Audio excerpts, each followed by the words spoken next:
Está começando o Mereu Talks, o seu podcast exclusivo sobre gestão de pessoas. Esta é uma produção da Mereu, a plataforma ideal para impulsionar a performance e engajamento dos colaboradores. Olá, está começando mais um Mereu Talks. Eu sou Gustavo Araújo, eu sou host dessa segunda temporada junto com a Camila Guimarães e hoje eu estou aqui com Ivan, que é cofundador da Mereu e CEO da Mereu. Tudo bem, Ivan? Tudo bom, Gus? É um prazer estar aqui com você e já vou até dar um spoiler do tema, né? Nós vamos falar sobre educação corporativa.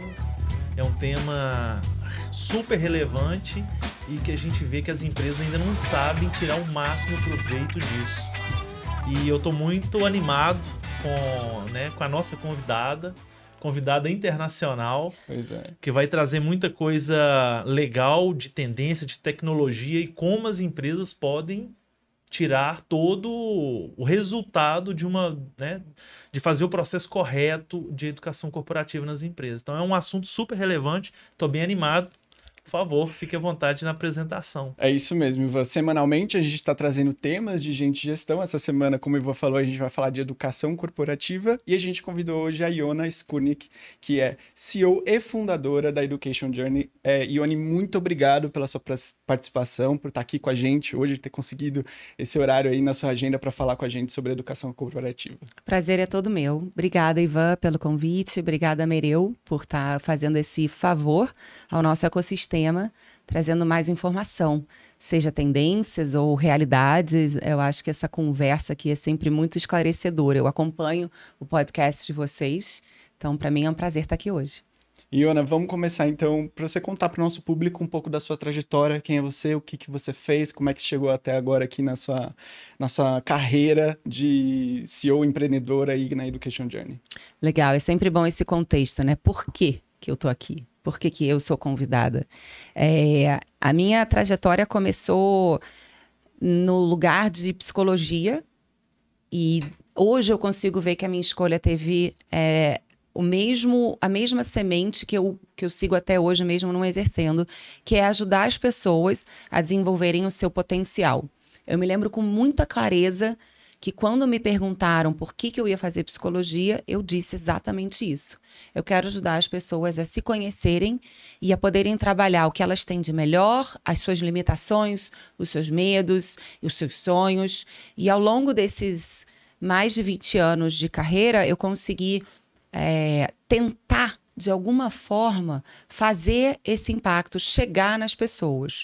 Eu fui psicóloga clínica durante 5 anos, até casar e ter filhos, e com a chegada dos meus filhos, eu me retirei do trabalho para cuidar de 2 crianças num intervalo curto de tempo, e quando eu fui retomar o meu trabalho, eu já era outra pessoa, eu tinha mudado bastante, o meu olhar no mundo tinha mudado muito, o meu entendimento de como que eu queria estar no mundo já era outro.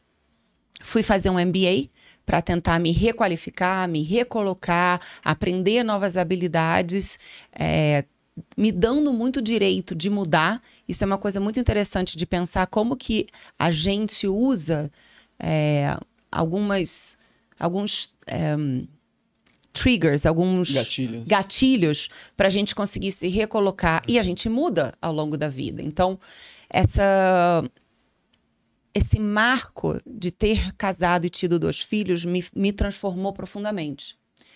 Com esse MBA, eu fui trabalhar em setor público, querendo, de novo, buscar essa transformação, buscar o impacto, buscar estar num lugar no mundo onde eu conseguisse ajudar as pessoas a desenvolver o seu potencial.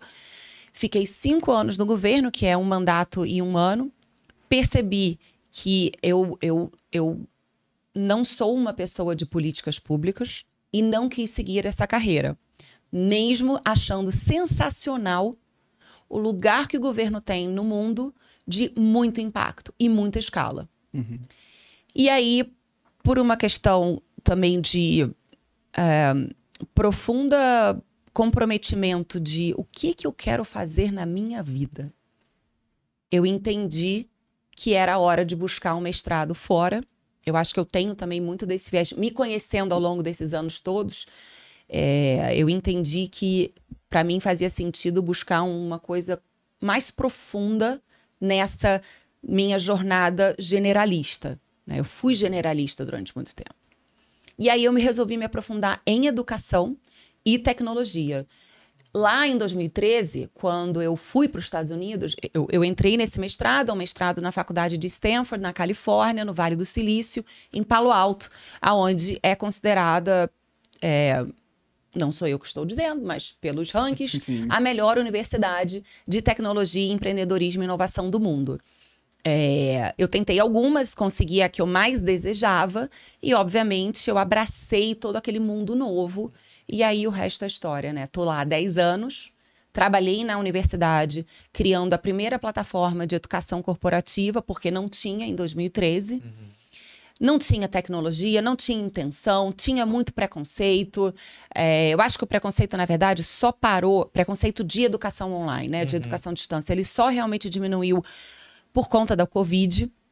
Então, você imagina que há 10 anos atrás, em educação, ninguém olhava para isso, né? E eu já estava muito interessada no que eu vivenciei no meu capítulo anterior de governo, que era a escala. E o poder da escala é muito... quando você realmente vivencia, estar lidando com escalabilidade é mágico. Porque se você faz o mesmo esforço para impactar 10 pessoas, 100, 1 milhão, 10 milhões ou 100 milhões, você para pensar e fala, eu vou fazer alguma coisa para mais pessoas terem acesso àquilo que eu estou construindo, que é a democratização do acesso a serviços, a transporte público, a saúde, não só a educação. E me apaixonei por essa vertical de educação e tecnologia, que é a educação adulta. Porque eu trabalhei com educação básica e educação pública.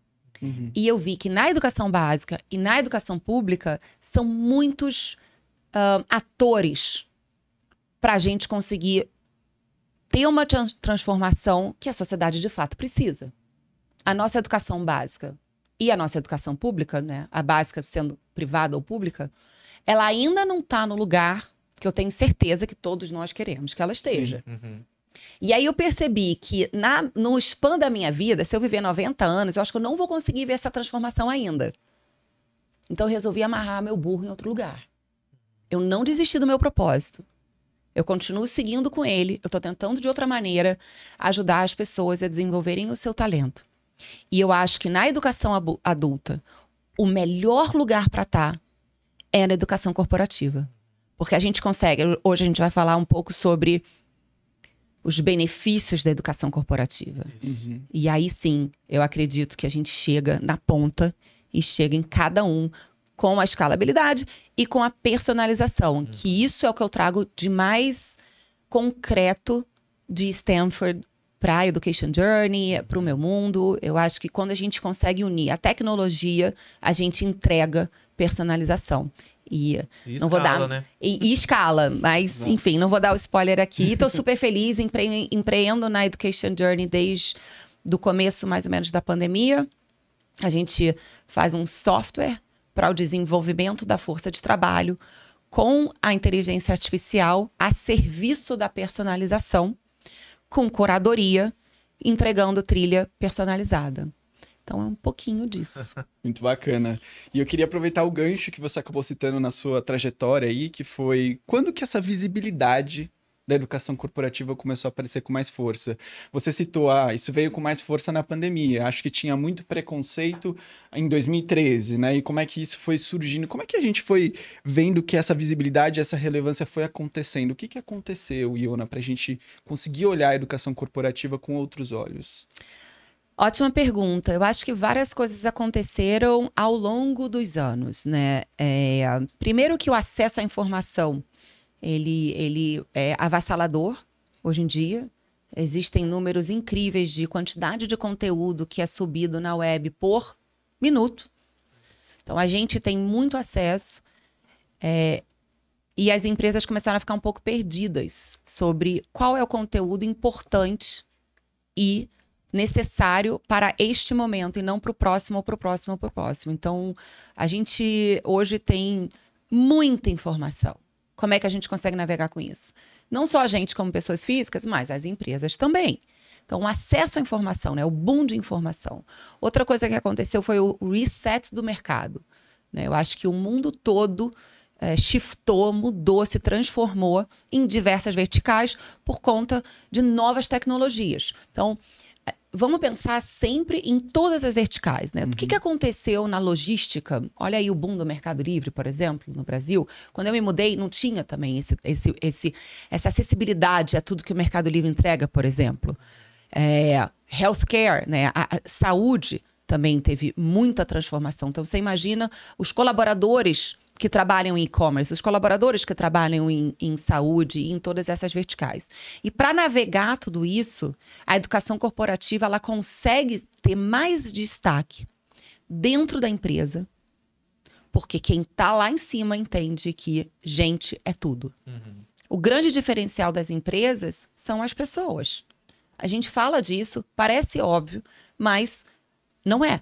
E na hora de implementar, quem são os tomadores de decisão entendem, os bons tomadores de decisão, entendem o papel transformador, estratégico da educação corporativa. E aí a questão é, que educação corporativa é essa? O que é educação corporativa hoje? A boa, aquela que consegue de fato fazer com que cada colaborador consiga performar melhor no final do dia. Não é amanhã, depois que faz um curso de 1 ano e meio, não.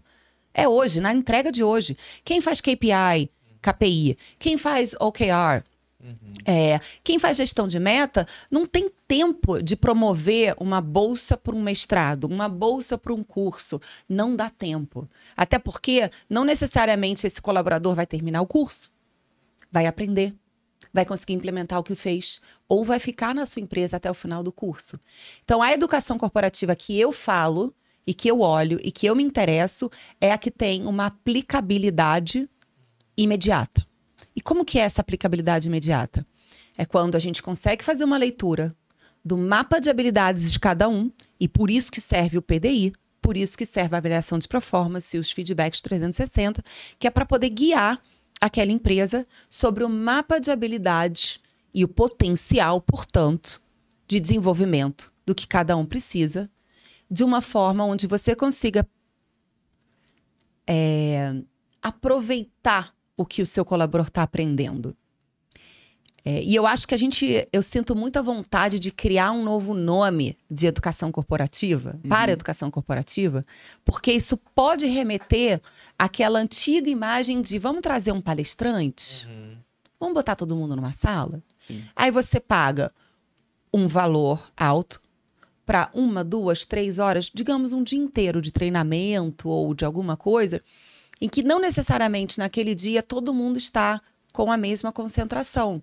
E isso é a base da educação aliada à tecnologia que eu vivi lá em Stanford. Porque as pessoas aprendem de formas diferentes.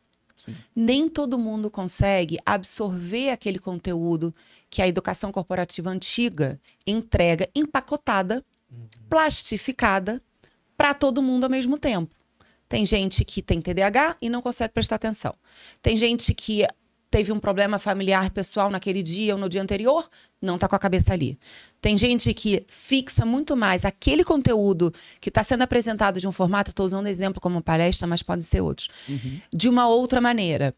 E quando eu estudei e apliquei sobre how people learn, como as pessoas aprendem, eu nunca mais deixei de pensar como que eu, provedora de treinamento e desenvolvimento, na verdade treinamento não, desenvolvimento da força de trabalho, consigo entregar o que cada um precisa de uma forma personalizada, no formato que cada um precisa. De novo, quem aqui tem uma escuta ativa boa, consegue ouvir podcast ao passo que está correndo? Sim. Ou ouvir um podcast no trânsito, que tem uma sensibilidade auditiva que consegue registrar mais? Quem aqui não consegue ouvir porque se distrai e tem uma memória visual aonde ler é muito mais eficaz, é o mesmo conteúdo, é o audiobook. Ou quem precisa do visual, que está tendo aqui o nosso visual em vídeo e não em áudio. Então, por quê? Se nós somos diferentes, por motivos que a gente não vai falar agora, de neuroplastia, né, de questões que são muito comprovadas por pesquisas, de que as faculdades mentais operam diferentes, né? Por que a gente quer entregar tudo no mesmo jeito na educação corporativa, nas empresas? E é isso que eu estou empreendendo, criando novas formas de entregar o que cada um precisa de uma maneira escalável e sustentável. Não é agora que vai resolver o problema. Porque também não adianta a empresa fazer uma grande coisa durante o ano. Essa grande coisa que as empresas fazem é legal, é ótimo, continua fazendo.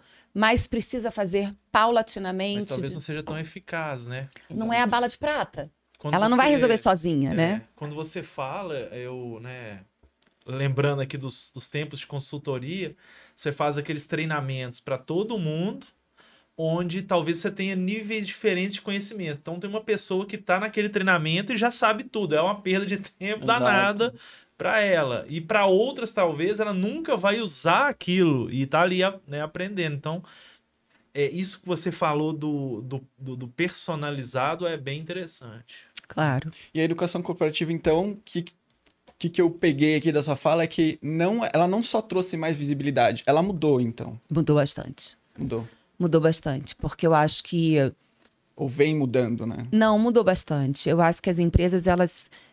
falando um pouco de mercado, e aí contextualizando bastante para o momento presente. Não vou nem falar sobre os últimos 10 anos, não vou falar sobre uma questão mundial ou o que acontece nos Estados Unidos. Vamos olhar para os últimos 12 meses no Brasil.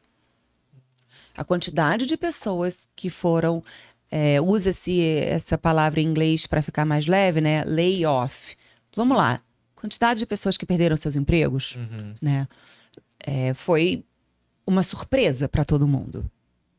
E aí você pensa em quem ficou no emprego. E pensa nas lideranças que são responsáveis por entregar ainda mais, porque a competição continua aumentando numa velocidade cada vez maior, né? O delta de velocidade de competição está cada vez mais acirrado. Então, os líderes precisam entregar, no mínimo, o mesmo resultado com um time menor. Isso fez com que fundamentalmente o desenvolvimento do time precisasse ser revisto. Sim. Porque, veja, eu tenho uma equipe de 10 pessoas, quiçá 100. E aí eu passo a ter 3, 4. Essas pessoas precisam fazer mais coisas. Elas não necessariamente sabem. E aí você, então, precisa entregar aquela aplicabilidade que eu estava te falando de uma maneira imediata. Vamos dar um exemplo. Você tem um time de marketing, um time de vendas de 30 pessoas. Eu tenho um colega que passou por isso. E o time de 30 passou para 5. Como é que você faz para capacitar alguma... né, um full stack? Eu não vou falar aqui sobre as áreas de vendas, porque não necessariamente todo mundo que está ouvindo olha para vendas, mas você conseguir ser cirúrgico e preciso em desenvolver as habilidades daqueles seus 5 colaboradores passa a ser uma questão de vida ou morte. Porque você, como líder, é o próximo da fila a ir embora. Se você não conseguir liderar essas 5 pessoas. Então, a cadeia de urgência e importância, como você está falando, o protagonismo da necessidade da educação corporativa, ela vem desde lá de cima, que é quem toma as decisões, os C-level, até quem fica passando por toda essa cadeia. Então, a identificação de o que o meu time precisa se desenvolver, ela passou a ser emergencial. E como entregar esse desenvolvimento é que virou chave. E por isso a gente precisa personalizar, porque você precisa saber quem são esses seus 5 membros do time e como você vai entregar esse desenvolvimento deles. Então, passou a ser uma questão de vida ou morte para as empresas. E aquele jogo de esquema em, por exemplo, a gente tem aqui alguns skill gaps na equipe, eu vou para fora contratar. A gente está vendo que hoje isso não existe mais. Né? Então, a relevância da educação corporativa talvez tenha também surgido a partir desse cenário que você citou, que agora a gente não tem mais o capital para simplesmente trazer pessoas novas para cobrir esses skill gaps Mas que a gente as tá vendo metas na continuam as mesmas, Mais com as menos mesmas. pessoas. Muito né? interessante. Então, como é que você soluciona? Você precisa atingir as metas, como a gente estava falando, a pressão aumentou ainda mais. Você não consegue mais olhar para fora achando que a solução está fora. Uhum. E você não tem nem sequer verba para isso. É. E aí, então, você tem que solucionar dentro de casa. E é muito bom. Toda crise tem oportunidade, Uhum. por definição. Então, quando você tem essa equação de eu preciso entregar essas metas, eu não tenho verba para trazer de fora alguma pessoa, né?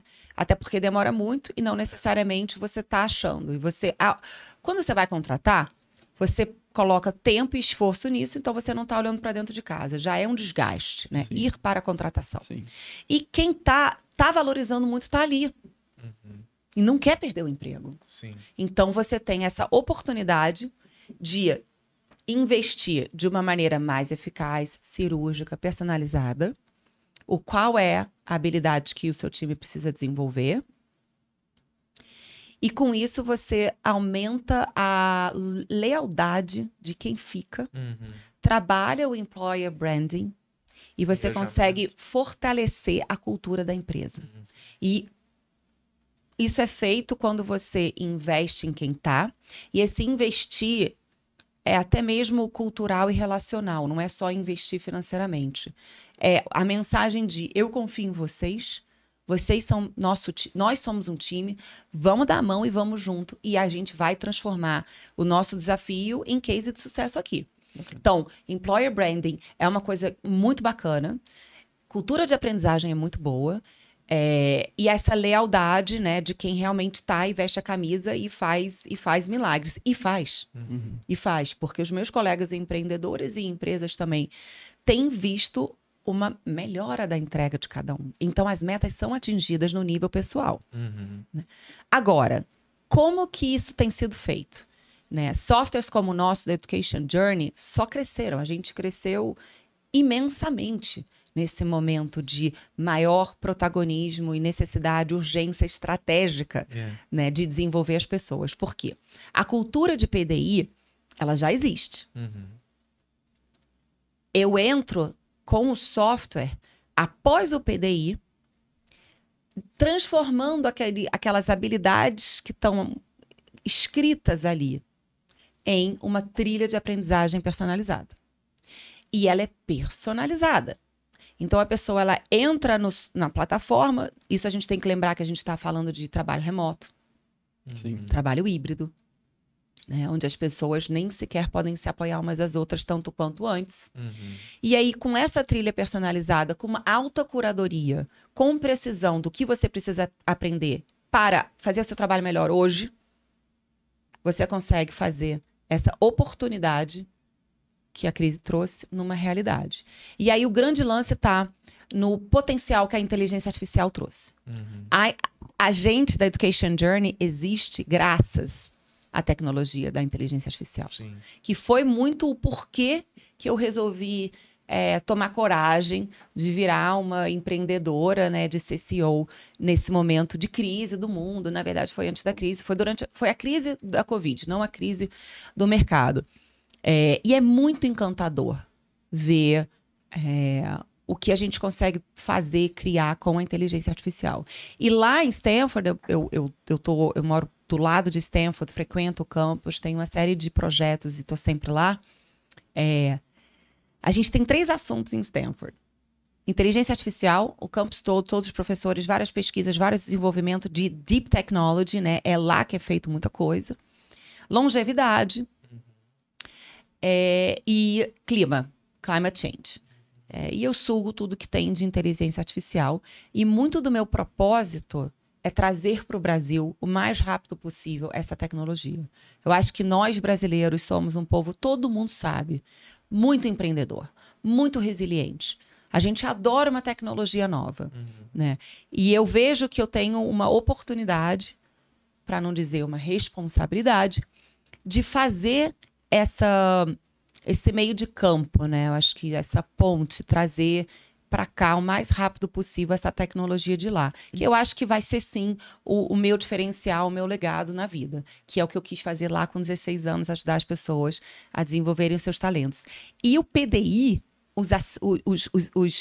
né, o software, por exemplo, da Mereu, a gente é parceiro, a gente atua em clientes juntos, eu conheço o trabalho de vocês. É maravilhoso. Vocês fazem o trabalho de levantar o peso. A gente pega a bola quando vocês entregam e aí eu desenvolvo aquelas pessoas de uma maneira com muita precisão e com muita curadoria de conteúdo. Porque a gente falou que a gente tem muito conteúdo no mundo hoje. Então, o problema é navegar o conteúdo.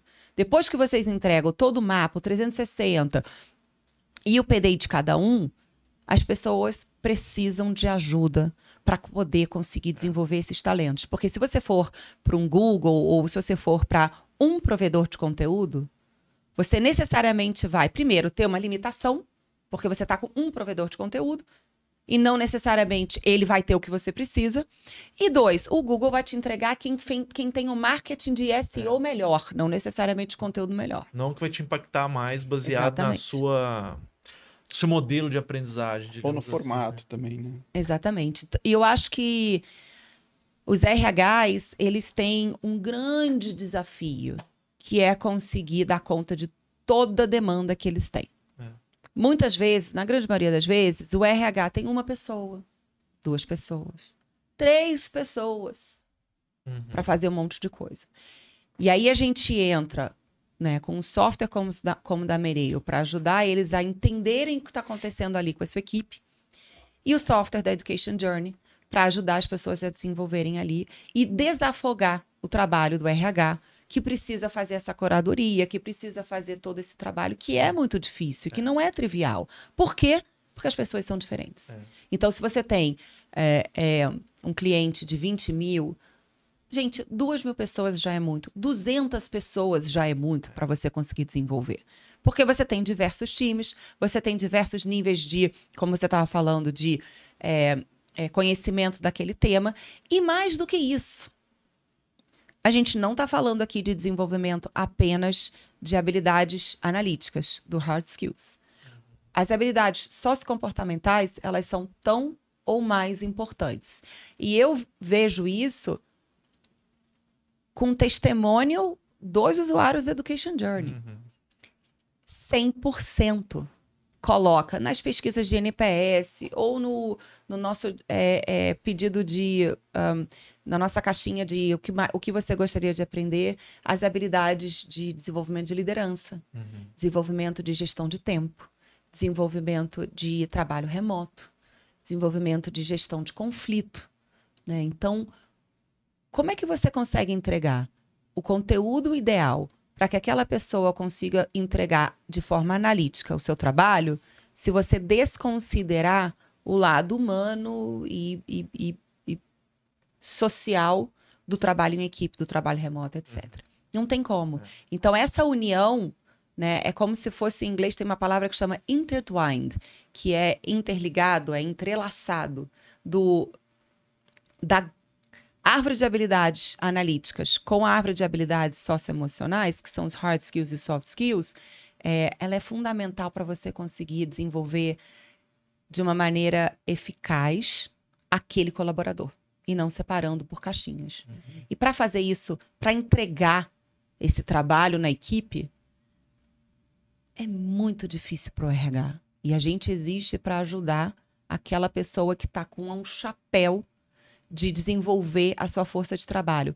Que seja 20, 200, 2.000 ou 200.000 pessoas. Escalabilidade e personalidade a gente consegue atender graças à inteligência artificial. Ô, Iona, mudando a perspectiva, né? A gente está falando de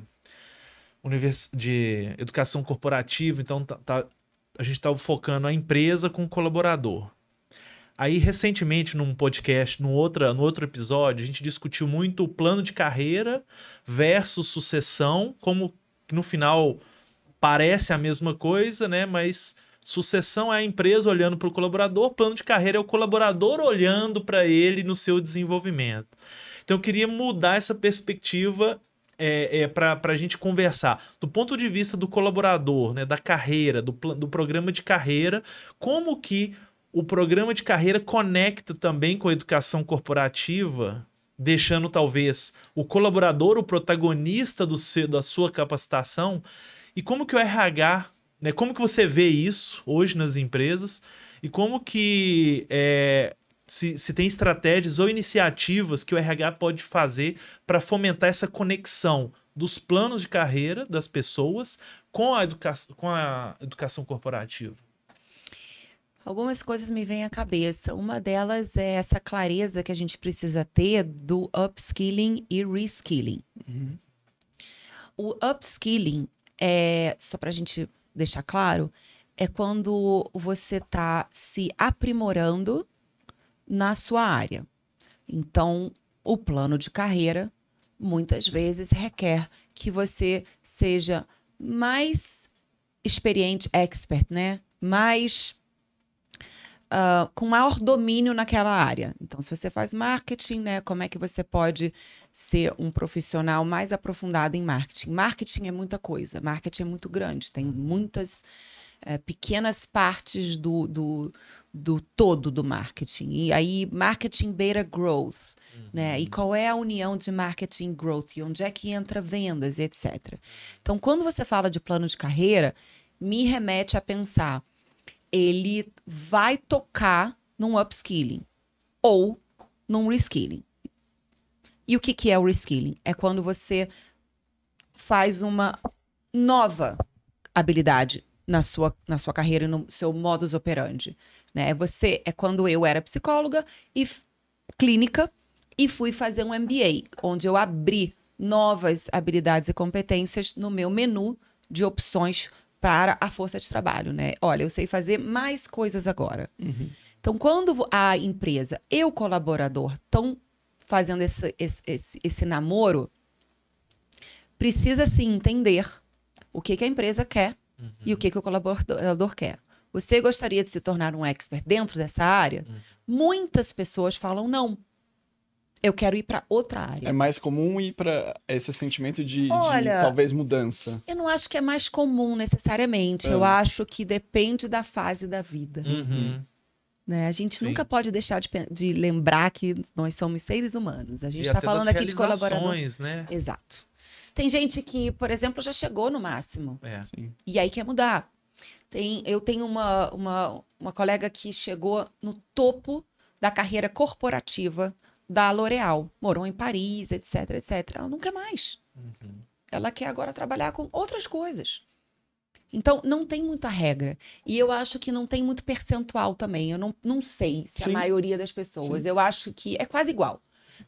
Dependendo, é batata. Mas não é linear, né? Não é linear. Porque, às vezes, eventos externos mudam a gente sem a gente querer. Então, mesmo que você tenha, mesmo que a gente possa teorizar e colocar em conceito, você passa X anos fazendo isso, depois vai fazer aquilo, e aí a vida vem com surpresas. E você refaz o seu propósito, né? Do que você fazia não faz mais sentido. Ou seja, o reskilling e o upskilling, ele é o fio condutor dessa conversa de plano de carreira e sucessão. Perfeito. E eu acho que o sucesso está na comunicação. E eu falo muito isso para os meus usuários e clientes. Eu falo muito isso para os RHs, né? Eu falo, gente, e aí? Vocês sabem quem quer ocupar essa vaga? Né? Existe essa liberdade dentro da empresa de levantar a mão? Eu acho que quanto menos rigidez entre o plano de carreira e a sucessão, mais rápido dá um match. Né? Que nem o Tinder. Mais rápido dá um match. Então, você saber o que cada um quer. E eu acho também que a grande transformação é quando as pessoas se conhecem. Né? E quando elas conseguem levantar e dizer e ir atrás do que elas querem. E isso não é trivial. Muita gente não sabe o que quer, então esse plano de carreira não existe. E aí Perfeito. a empresa pode vir com alguma proposta, a pessoa às vezes aceita, mas não está pronta. Enfim, eu acho que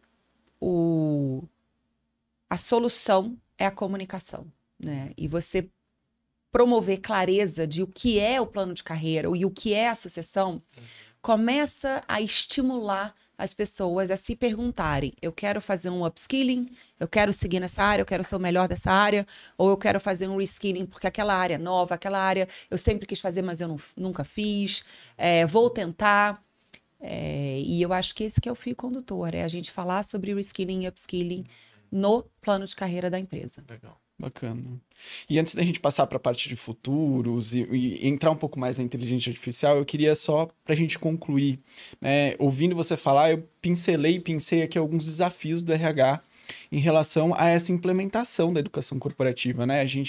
Você mesmo citou a comunicação agora, que está aí, talvez a escalabilidade disso tudo ainda pode ser um grande desafio ali, mas quais outros desafios você vê que o RH hoje vem enfrentando quando você fala é muito difícil colocar em prática? Olha, eu acho que o RH, ele enfrenta resistência dentro da empresa de implementação de projetos ou até mesmo softwares mesmo, né? Tem um pouco daquela máxima, sempre foi assim que a gente fez. Então, às vezes, o próprio RH não consegue se adaptar a essa realidade que a gente está falando aqui. Uhum. O RH fica assoberbado, fica... Sabe aquela máxima, faça o que é importante, não o que é urgente? Uhum. Muitas vezes o RH fica preso no que é urgente e não o que é importante. Porém, quando o RH tem essa percepção, ele ainda enfrenta o desafio de aprovação de budget do ano que vem, né? Que é essa época que a gente está vivendo aqui, do final do ano, né? Ou da sua liderança. Gente, a tecnologia é doida. Então, acho que os desafios são os desafios de mindset. Sim. E desafio também de tomar risco. Vamos tentar, vamos inovar, vamos fazer uma coisa diferente. Né? E eu acho, enfim, acho que são esses desafios. E você vê hoje nos seus clientes ou até em outras empresas parceiras que as pessoas estão se desafiando. Você consegue ver essa onda atingindo o RH já? Com certeza. Com certeza. Eu acho que o RH está tomando já era tempo, tomando lugar na mesa de decisão. Perfeito. Eu acho que esse desafio, ele certamente, o desafio atual de mercado como um todo, macroeconomicamente, aliás, geopoliticamente falando, né? People, gente e gestão, não para de crescer de importância dentro da tomada de decisão. Porque a busca por talentos, ela hoje é absolutamente entendida como chave. Tanto é que as grandes empresas estão dentro das universidades. Isso não é novidade para ninguém, né? As feiras de trabalho, etc, etc. Os investimentos de employer branding, né? Os investimentos em benefícios, os investimentos entre promover o máximo de conforto possível. Você vai no escritório da Google, você vê como é confortável estar ali. E até estou falando da tendência vindo dos Estados Unidos para cá, né? A cultura da Netflix de férias ilimitadas, etc. Isso tudo é a disputa por talentos, né? Isso começou há uns anos, isso não é novidade que eu estou falando, mas agora, essa disputa por talentos com a maré seca, muda de figura. Muda. E aí fica mais importante ainda você tomar risco para conseguir achar os talentos, atrair os talentos, retê-los, mantê-los, né? E desenvolver. E não tem como você conseguir fazer isso tudo sem entender o desafio. A execução de tudo isso que a gente está falando é porque cai a ficha. A gente está com um desafio e a gente precisa dar conta dele. Então, quanto mais conforto, pode ser, quanto mais ok você tiver com a tomada de risco, com tentar coisas novas, com inovar, né? Claro que fazendo eu fico falando, eu fico engasgando porque eu fico pensando em inglês. Aí eu fico querendo traduzir. É risk assessment, né? Você dosar aquele risco. Porque eu não quero falar aqui, vamos tomar risco de uma maneira irresponsável. Sim. Porque a gente está falando da vida das pessoas, a gente está falando de arriscar não bater a meta. Então não é uma coisa louca, mas é você testar com uma população pequena. Inovação. Eu acho que o desafio é a gente entender que inovação não é na área de inovação. E tecnologia não é na área de tecnologia. E inteligência artificial não está mais sendo só falado numa área. As paredes caíram. Né? Nós inovamos, nós trazemos a inteligência artificial. Nós precisamos tentar arriscar, medir o sucesso. E eu acho que quanto mais a gente conseguir entender que a agilidade faz parte desse crescimento, melhor a gente vai conseguir lidar com os desafios de tomada de decisão. Perfeito, sim. A gente vai entrar num bloco agora que eu acho que é o que você mais domina e gosta, que é a de tecnologia impactando, né, esse tema educação corporativa. Um dos objetivos do nosso podcast é levar exemplos e coisas práticas para quem está nos acompanhando na área de gente de gestão e tudo mais. Então, assim, você consegue citar para a gente como que a própria plataforma da Education Journey é um exemplo, mas assim, exemplos realmente práticos de como que inteligência artificial, machine learning impactam e transformam a vida, né, das pessoas e das organizações com esse tema de educação corporativa? Você consegue citar alguns exemplos? Consigo. Eu vou trazer alguns números, mas independente desses números, uma coisa que eu gostei muito de ler foi o último report da McKinsey sobre inteligência artificial. E aí ficou ali constatado que mais de 1/3 do C-level das empresas usam Generative AI no seu dia a dia. E isso, para mim, é muito chocante, porque quer dizer que está permeando todas as áreas da empresa. E aí, os exemplos que eu vou trazer são os seguintes. Economia de tempo por semana. Fazer as coisas mais rápido. Né? A Adobe soltou um dado de que 5 horas por semana foram economizadas na entrega de uma maneira generalizada dentro da empresa. A Adobe, né, tá lá. Então, eles estimulam que todas as áreas usem inteligência artificial de alguma maneira para poder ter eficácia no seu tempo e poder fazer uma entrega mais rápida.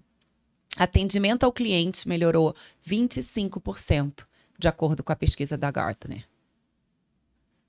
Marketing personalizado pela Evergage, 88% de acuracidade, de aumento de acuracidade em marketing personalizado, com o uso da inteligência artificial.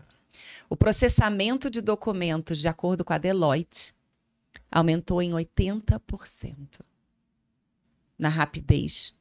Não só rapidez, mas também assertividade. Assertividade. Qualidade Exatamente. do trabalho. A máquina faz melhor e mais rápido, basicamente isso. A redução de erro foi em 90% dentro da IBM. Isso porque são as empresas que estimulam o uso de AI, que eu acho que eu não estou vendo ainda aqui no Brasil. Né? Então, isso realmente é a área que eu mais gosto, porque eu acho que a gente não pode brigar com a inteligência artificial. Ela não vai tirar nossos empregos, nossos empregos vão ser transformados. Né? E não adianta negar, porque ela vai chegar. Então, vamos abraçá-las, vamos saber como usar, vamos usar para o nosso favor e a gente vai transformar o nosso trabalho e a gente nunca vai ser vencido pela máquina. É uma ferramenta a mais que a gente vai ter disponível. E quem souber usar e quem usar melhor vai ter destaque na sua área. Exato. Né? E mantém esses talentos, faz o reskilling ou o upskilling, coloca a inteligência artificial a favor de mais eficácia e não tem por que brigar, mas aí tem que tomar risco. Tem que entender que o desafio é esse. E a tecnologia é a favor. O último dado que eu trouxe, que eu acho também muito legal, é da Oracle. O planejamento em área de people ficou mais claro em 80%. Então, o que demorava para ser a tomada de decisão em people hoje ela é 80% melhor. Quem aqui não usou o ChatGPT ainda? Né? É As maravilhoso. pequenas tarefas, tanto pessoais quanto profissionais, ajudando você a ser muito mais efetivo, né? Exatamente. E eu acho que o nosso papel aqui, Iva, na Mereu, na Education Journey, é conseguir entregar o que cada um precisa para conseguir performar melhor. Isso. Se a gente conseguir entregar mais rápido e com mais acuracidade, que é a personalização, e para mais de pessoas, a gente vai estar fazendo um papel na nossa sociedade e para o bem da carreira, da jornada de carreira de cada um, imensurável. As pessoas vão ficar com mais sucesso e mais felizes nos seus trabalhos. Perfeito. E quais são outras tendências, além do IA, que você vê que vem moldando a educação corporativa? A gente falou que ela sofreu essa transformação. Talvez essa personalização esteja nesse contexto também, né, Iona? Mas quais são essas outras tendências que você enxerga ali para o futuro, para a educação corporativa? Eu acho que o lifelong learning, ele ainda é uma tendência. Eu ainda não vejo ele sendo tão popularizado aqui quanto nos Estados Unidos. O que seria o lifelong? Lifelong learning é você entender que você nunca vai parar de aprender. E aí, como é que você consegue introjetar isso no seu dia a dia? Eu vou explicar isso já. Deixa eu só listar algumas tendências que me vêm na cabeça aqui. Eu acho que junto da inteligência artificial vem o machine learning também, né? E análise de grandes dados. Então, o machine learning, o AI não está sozinho.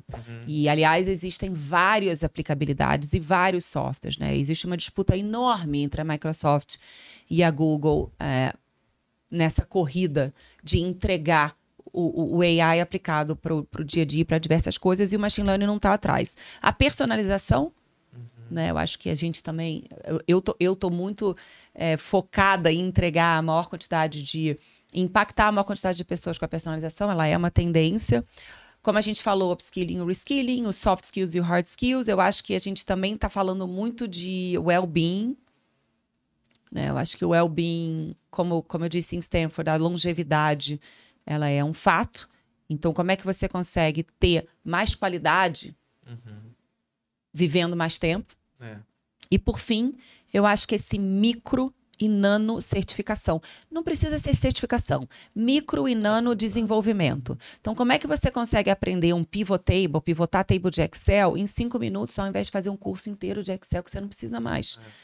Como é que você consegue usar a inteligência artificial e o machine learning para conseguir fazer um depara do mapa de habilidades de cada um e aquele conteúdo preciso que cada um precisa. Gente, isso é uma inteligência artificial gigantesca por trás. Porque você precisa entender quem é aquela pessoa e o que ela precisa e achar. Né? Então, não é só você pegar o PDI. Não é só você fazer uma trilha personalizada. É você achar esse conteúdo. E eu acho que uma máxima de tendência é, quanto menos tempo você passar na plataforma de educação corporativa, mais ela está sendo eficaz. Porque eu não quero que você fique 1 hora num curso de Excel. Eu quero que você fique 5 minutos, vai lá no seu Excel e aplica agora. Implementa e aplica. Essa é uma mudança bem diferente. É uma mudança de paradigma, né? Exato. Mas eu acho que a gente está no caminho certo. Eu vejo muita ressonância nos RHs que estão olhando para se transformar. Legal. E você enxerga ainda mais para o futuro outros desafios ou até mesmo soluções que a transformação digital trouxe para o RH, além desse que a gente está conversando? Eu acho que o desafio do nivelamento... Sim. Né, que o Ivan trouxe desde o começo. Eu acho que o desafio de navegar nesse mar de informações. Eu acho que o desafio também de pricing. Então, como é que você disputa, por exemplo, se você está num produto LinkedIn e ele te dá por centavos, ele nem cobra, vamos supor, a plataforma deles de online learning, sendo que ela não vai solucionar o seu problema. E aí você fica para inglês ver. Eu finjo que estou aprendendo, você finge que está ensinando. o RH finge que está dando uma plataforma, o C-Level tá feliz porque tá com o nome de marca. A visibilidade vem. A visibilidade vem. E aí, quando você, 6 meses depois, faz o seu assessment do seu PDI, não teve impacto nenhum. E aí, o problema é de quem? É do colaborador? Porque ele não soube se desenvolver? Porque, no final das contas, a batata quente estoura no lado mais fraco. Ótimo que eu juntei batata quente com a corda, né? A corda estoura pro lado mais fraco. E o lado mais fraco é o colaborador, que é exatamente quem que a gente quer proteger. É exatamente quem que é a nossa paixão. Eu lá nos meus primórdios de psicologia, tô olhando o indivíduo. A minha paixão é o indivíduo. Sim. E ele não tem que pagar essa conta. Mas o desafio é conseguir entregar o que ele realmente precisa para ele fazer aquele trabalho diferenciado, né? E as novas tecnologias, por exemplo, em marketing. Como é que o time de marketing vai conseguir navegar com tanta transformação tão rápida, não só nos algoritmos de social media, mas também novas maneiras de usar marketing de performance e você conseguir juntar todos os canais, etc. E aí você tem que olhar para vendas, como é que a vendas vai conseguir achar e como é que você vai alimentar o seu boca do funil, etc, etc. Isso não vai vir com uma solução de prateleira. Com um nome de marca de credibilidade que já está aí no mercado há 5, 10 anos, né? Por exemplo, digamos, um Coursera e um Udemy. Não vai entregar. Por quê? Porque é plastificado. Porque é pasteurizado. Porque ele está pronto. O colaborador que vai para a plataforma, para ele saber navegar naquela plataforma o conteúdo que ele precisa, sendo que ele tem que entregar a meta dele, eu não acho que isso é o papel do colaborador. Eu acho que o papel do colaborador é aprender. O que ele tem que aprender tem que vir aliado ao seu gestor. Ok, o seu gestor faz o melhor através do PDI, através dos softwares de análise de performance. A grande questão é como você faz o pulo do gato entre esse mapa de habilidades, que não é trivial de saber, mas ele vem através do PDI, e o que o colaborador precisa aprender. E como, né? A Education Journey está aqui para isso.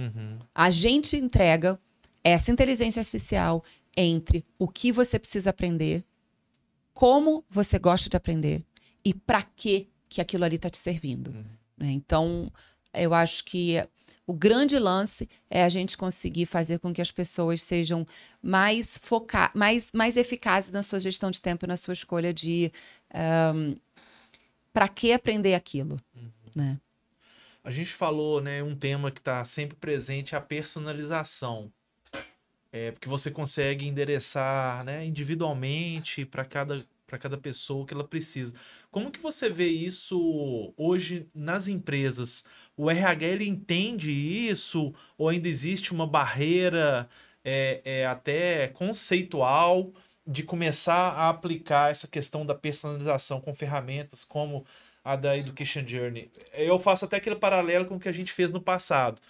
A gente vê muitas empresas ainda fazendo aqueles treinamentos em massa e tudo mais. Esse conceito de personalização, você entende que os RHs, gente de gestão, conhece o conceito e já começa a trazer isso no dia a dia? Ou ainda isso não é claro, né, para a grande maioria das empresas? Eu vejo muita abertura e muita curiosidade e muita vontade de acertar dos RHs. Eu não tenho esse termômetro, se isso é novo ou não, Iva, porque eu acho que eu sou muito tendenciosa. Né? Eu respiro isso há muito tempo. Sim. E para mim é muito claro que esse é o caminho. É muito claro que essa é a maneira com que a gente vai fazer com que cada um consiga entrar na sua carreira. Porque a gente está considerando essa personalização, os soft skills e os hard skills, né? Mas eu vejo... por natureza, eu sou muito otimista. E as minhas conversas, né, quando eu consigo chegar num RH e ter uma conversa e conto um pouco do que a gente faz, do que a gente constrói, os nossos cases de sucesso de empresas internacionais como a Ambev, que está na linha de ponta, olhando o que eu preciso fazer de melhor para o meu público, os RHs respondem, com muita positividade, com um ouvido bastante aberto. Me conta mais. Nossa, mas é isso que eu preciso então. Então, eu não sei se eles não sabem ou se eles passam a saber naquele momento, mas não vejo nenhuma barreira de nenhuma resistência, nenhum preconceito. Pelo contrário. Ah, que legal! Vocês implementam isso na Ambev? A gente está com a Ambev há mais de 2 anos. Quer dizer, se a Ambev, que tem acesso às melhores plataformas, aos melhores serviços de tudo, do mundo todo, tá com a Education Journey, eu quero saber o que vocês estão fazendo de melhor. Ah, é personalização? Ah, vocês conseguem transformar o PDI numa trilha personalizada de alta precisão com curadoria? Eu quero também. Então é mais um letramento de saber até que existe, eventualmente. Eu acho que é isso. Eu acho que é muito por aí. Eu acho que a gente está num caminho de democratizar o acesso à personalização no ensino corporativo. Porque parece parece mas não é. Parece inacessível financeiramente, muito caro, mas não é. Parece que a minha empresa não está pronta para isso, mas está. Né? E isso é a beleza da tecnologia. É muito mais simples. Quando a gente começa a usar, a gente não para mais. Né? Quem aqui usou o Waze pela primeira vez e... Parece que usou sempre. Parece que usou sempre. Né? Então, eu não sei se tem resistência. Eu sei que quando a gente traz, é sempre muito bem-vindo. E as empresas querem esse caminho. Né? Não vejo resistência. Eu acho que as resistências estão em se abrir. Quando se abre, conhece a personalização, é maravilhoso, é lindo, porque você consegue fazer o nivelamento, você consegue democratizar o seu treinamento para todo mundo e não só para poucos. Porque a educação corporativa antiga, ela também tinha isso, né? Você faz uma palestra só para uma parte, ou você faz um treinamento de liderança só para uns. Então, você... sem querer, reafirma a segmentação dentro da empresa. E aí você não necessariamente consegue desenvolver o seu talento porque você não dá chance. Né? E aí, quando você personaliza, quem tem talento e quem abraça aquilo que a empresa está fazendo, vai mais longe. Eu tenho clientes que têm... Um cliente que atua e tem, inclusive, escritórios em 25 estados do Brasil. Todo o Brasil. E eu faço entrevista com o usuário, eu estou muito próxima do meu usuário. Né? A gente faz constantemente, é uma meta nossa. Entrevista com o usuário, e aí eu entro nas entrevistas como ouvinte, etc. E aí eu fui muito impactada por uma conversa que eu tive ontem com uma colaboradora de 25 anos. E ela falando para mim, eu perguntando qual é o seu objetivo. E ela, eu quero ser gestora em até 6 meses. E aí a gente estava conversando o que ela fez e etc. E por que dela. E ela disse que perdeu o pai com 3 anos, é filha única. E que o sonho dela é fazer o pai dela ter orgulho. Então, para ela é uma meta muito clara, pessoal. E como é que ela chega lá? Ela fez direito, ela fez mestrado, é um escritório de advocacia.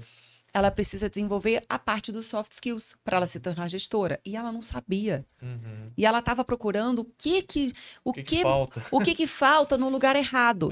E quando a gente fez o mapa de habilidades dela, a gente entendeu que ela precisa amadurecer, que ela precisa fazer umas coisas que não é apenas vou me tornar a melhor mestranda aqui de direito, né, sucessório, etc, etc. E isso para ela fez todo sentido. Porque agora ela vai conseguir entender que o desenvolvimento dela de habilidades socioemocionais está dentro do plano de carreira. E se não fosse a personalização, o RH ia continuar mandando ela fazer algum curso de mais alguma outra coisa que ela ia se tornar a pessoa mais jovem do Brasil a saber tudo daquele assunto, mas não ia estar pronta para ser gestora. Né? Então, é muito importante esse olhar na ponta. A gente que está querendo fazer um software para a escala, como é que você não perde essa medida, né, de escala e personalização, que são 2 coisas teoricamente antagônicas. Né? E você conseguir juntar isso com o machine learning e com os cliques na plataforma mesmo de o que você precisa, mágica acontece. E acontece porque é única. Né? E é muito bacana ver o impacto. É. O impacto das pessoas dando um NPS alto, o impacto do engajamento, né? O impacto de você olhar para o RH e ele falar assim, quero renovar.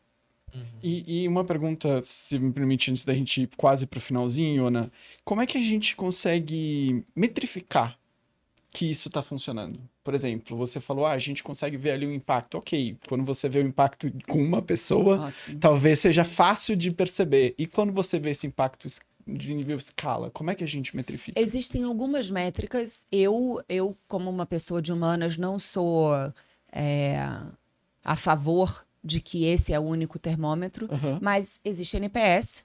Então, tem gente que gosta, tem gente que não gosta de NPS. Existe bater metas, né? A meta que a empresa tem. A meta que a empresa tem. E existe também o aumento de performance. Então, mais do que bater a meta mais rápido e maior. E aí você consegue fazer uma triangulação. E mais do que isso, você fazer questionário. Então, assim, você medir o impacto através do testemunho das pessoas. E você consegue fazer isso com escala, porque depois que você solta uma campanha, né, um formulário muito grande, você bota isso num software de AI e ele te entrega todo o percentual de qual é ali o mapa. E acho que também tem uma questão de retenção, né? Se você tem um turnover menor e o nível de satisfação dos colaboradores está daí. Porque eu acho que você me pode corrigir se eu estiver errado, mas você tem que ajudar também, talvez, o RH a contar essa história, né? Sem dúvida. Como plataforma ali para eles. Os RHs, eles têm suas preferências. Tem RH que ama e odeia NPS. Ama e odeia os formulários de qualitativos. Né? E a parte quantitativa, ela vem muito atrelada aos goals e às metas. Atingiu ou não atingiu. Então, eu acho que métrica é uma coisa que na Education Journey a gente já está mais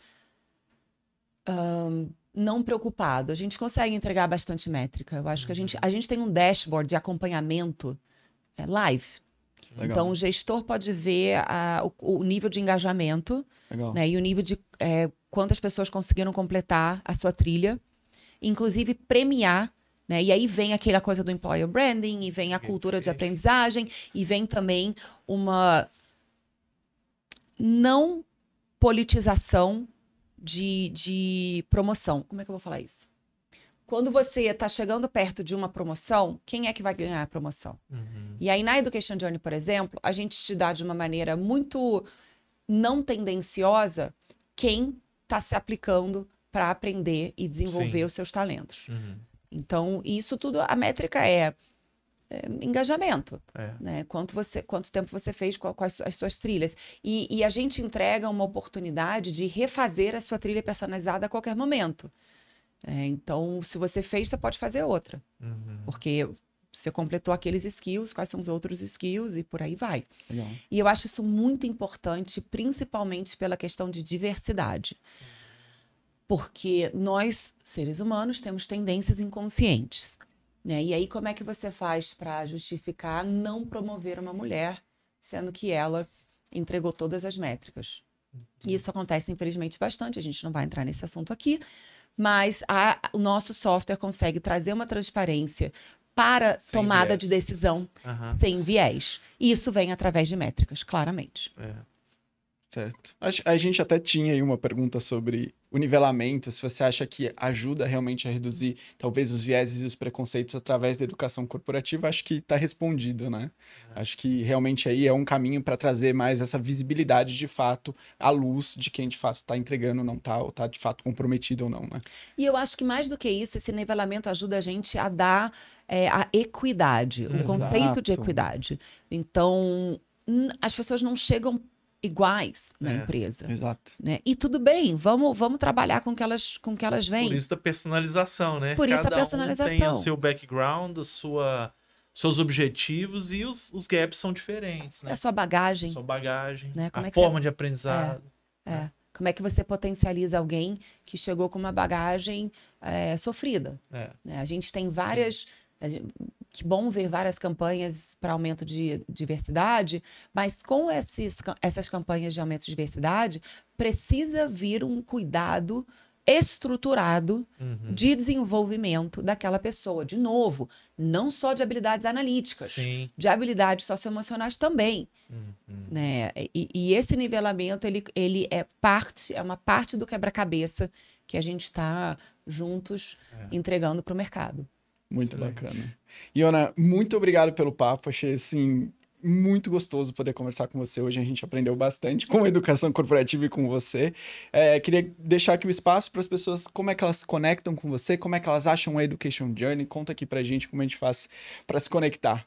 Muito bom, obrigada. Gente, a Education Journey tá em todas as redes, em Education Journey, arroba Education Journey. E eu também, quem quiser falar comigo, eu adoro, como eu falei, conhecer as pessoas e estar junto da ponta. Seja você do RH, seja você um colaborador.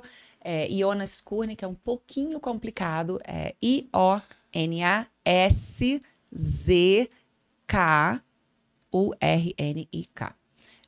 Obrigada a vocês pelo papo, obrigada pelo convite, pela oportunidade. Eu espero que a gente possa atingir mais pessoas, que a gente possa fazer mais RHs se sentirem livres e fortes para tentar trazer novas soluções para os seus desafios. A gente está querendo muito saber qual é o seu desafio e entre em contato. Ótimo, obrigado, Gus, Iona, é um prazer tê-la aqui conosco e acho que o papo foi inspirador. Então acho que para o nosso público aí é se inspirar, querer conhecer, né? Porque como a Iona falou, é um mundo que se você conhecer, você vai querer. E é um tema que as empresas, né, na maioria das vezes, realmente não tem um programa de educação corporativa que não é eficaz. Então aqui a gente está trazendo um pouco de como a tecnologia pode ajudar isso a ser eficaz e até você vai gastar menos e com muito melhor resultado. Então obrigado demais, Iona, e obrigado a todos que nos acompanharam aqui. E, né, Gus, todos os contatos da Iona a gente vai deixar lá no... O meu nome não facilita, mas Education Journey também acho que não facilita. Só para falar que o nome da empresa é porque esse é um problema global. Né? Não é uma soberba ter colocado o nome em inglês. É porque eu acho que eu vou ter muito orgulho se um dia, e esse dia vai chegar, a Education Journey estiver atuando globalmente. Né? A gente começou na Ambev do Brasil, mas a gente vai para a Ambev fora daqui. Não só a América Latina, mas outros lugares, mas outros também. E eu acho que a gente tem todo o potencial de exportarmos mais tecnologia e exportarmos. A gente já faz isso.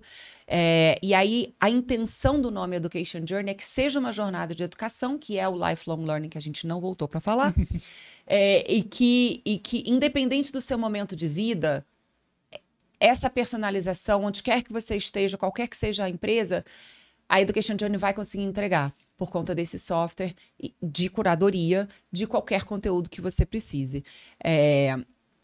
Enfim, vai estar aqui os nossos contatos e eu vou adorar falar com vocês. Muito obrigada. Obrigado, pessoal. Iona. Siga também a Mereu nas nossas redes sociais e até o próximo episódio. Obrigado, Ivan. Obrigado, Iona. Obrigada. Tchau, tchau. Tchau, tchau.